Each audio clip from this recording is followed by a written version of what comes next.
Hey guys, subscribe for daily content, and if you're shopping for gear, make sure you check out the description for the newest items at some of the very best online retailers.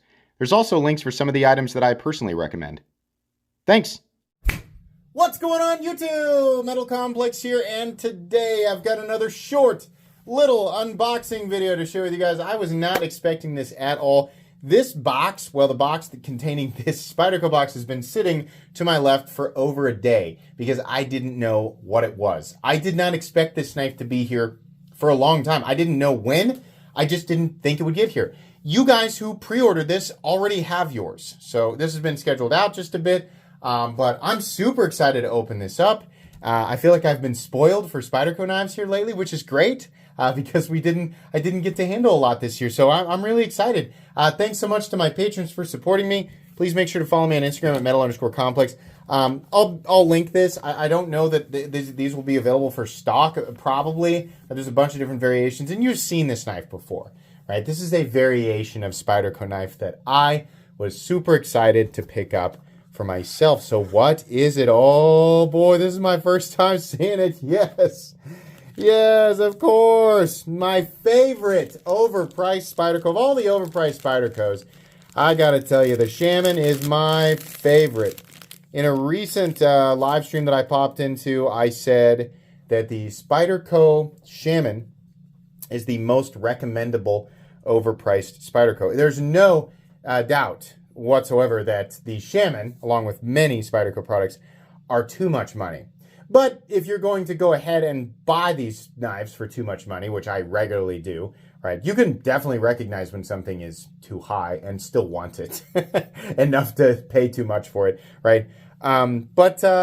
Yeah, of all those, the Shaman is my favorite. So this is a Sprint, or is it now regular production? I actually don't know. Maybe we should read. But it's the Shaman in a Cobalt. It's either a Cobalt G10 or a Cobalt micarta. Let's read here. Cobalt G10. I like this dark blue. This dark blue color. I think this is really cool. This will be a user for me. This isn't. It's expensive. It's not expensive or special enough to keep me from using it. Right. There's nowhere near. But I'd actually like to read here real quick about this because I know some people are going to have some questions. I have full reviews on the Spyderco Shaman. This is not a review. This would be a terrible review. It's just an unboxing, right? I should be evident by the box in the thumbnail, but for some reason that's so confusing to people. Dear Spyderco customer, congratulations on your purchase of the Spyderco knife featuring CPM SPY27, developed in close cooperation with Crucible, etc., etc. SPY27 was the alloy formula for VG10, a conventional ingot steel. It's proven for standards, blah, blah, blah, blah, blah. Yeah, they improved on VG10 in a way that ended up being really pretty spectacular.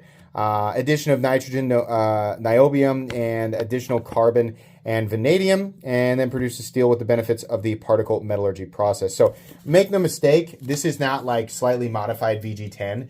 This would be like VG10 like mutating into some hulking crazy. It's not identical to, but it's similar in some ways to S45VN. Whenever I say that, I get people jumping all over me, and I'll be intentionally vague and say, again, it's not the same, but it is somewhat similar, I suppose, in the balance of performance that is S45VN. But a great steel for a knife, and one of very few steels that were actually intentionally made for pocket knives, for sure. Developed by a company who's known for great cutting geometry, not so much in the Shaman, but also superior heat treat. So anyways, they just go on and on about SPY27, not necessarily the Shaman, but there's what goes into SPY27. There's nothing here that indicates that this is like a Sprint or limited edition or whatever. So maybe they'll continue with it. I gotta be honest, I wish that it was stonewashed, but that's okay. I have not had a reason to get, like, I have many Spyderco Shamans. I think this is my sixth, and I am intentionally pronouncing it wrong. I've gotten so used to saying Shaman, this is how I say it. I know it's Shaman, right? If you don't know, every now and then I like to let people in on this. I say it that way, number one, because I'm used to it. Number two, because I know it pisses everybody off. like, I'm never gonna say Shaman, during a regular video. I'm gonna keep saying Shaman because I think it's really funny that people are bothered by it. But I have a bunch of them, and some of them are custom projects, and some of them are just like regular, versions that I've EDC'd. It doesn't. I always forget that it doesn't want to fall the same way when I use my thumb versus like this.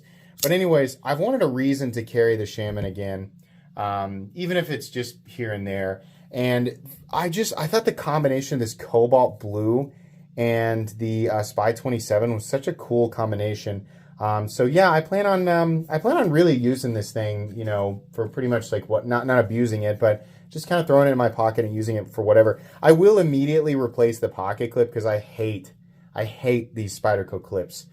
They're so grabby and so likely to, like grab onto whatever it is when you walk by and bend themselves out. So I'll almost certainly replace it with the best clip that I've found for the Shaman is the MXG Deep Carry clip, which I think is absolutely perfect. But love the ergonomics.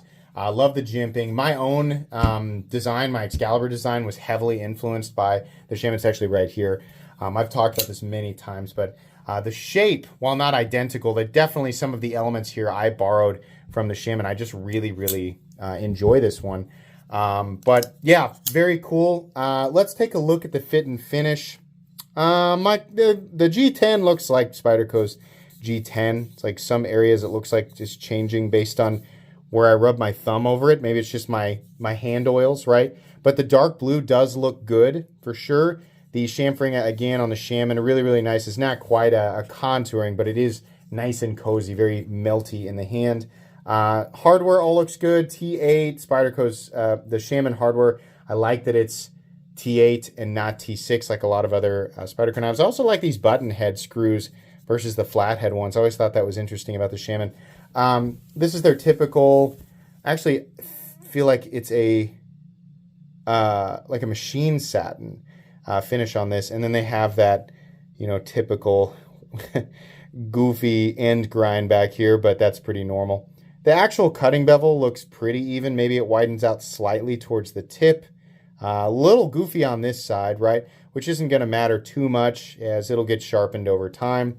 But it's never fun to see like a super expensive American product like this that's got like a really wide bevel here and then it gets really narrow down there. Not really that big of a deal. Honestly, it looks pretty good compared to a lot of Spydercos I've seen in the past. But it's fine, right? For what I'm going to do with it, it's fine. But that's one of those things. It's just one of many things that bothers some people about Spyderco knives, especially the American stuff, is they are so stupidly expensive, right? And by the way, I did pay for this. This is mine. It came from Blade HQ. Spyderco didn't ask me to showcase it. Blade HQ didn't ask me to showcase it. I found this during one of my own uploads where I was walking through and looking at Blade HQ's website, and I was like, oh my gosh, I got to buy that. So I paid full price for it. And yeah, so there's nobody... it doesn't matter what I'm showcasing. I'm never anchored to say or not say certain things. I know some people have a hard time believing that because of the size of this channel and all the different stuff I show, but I have no sponsors. Nobody can tell me what to say or what not to say. I always say exactly what I think.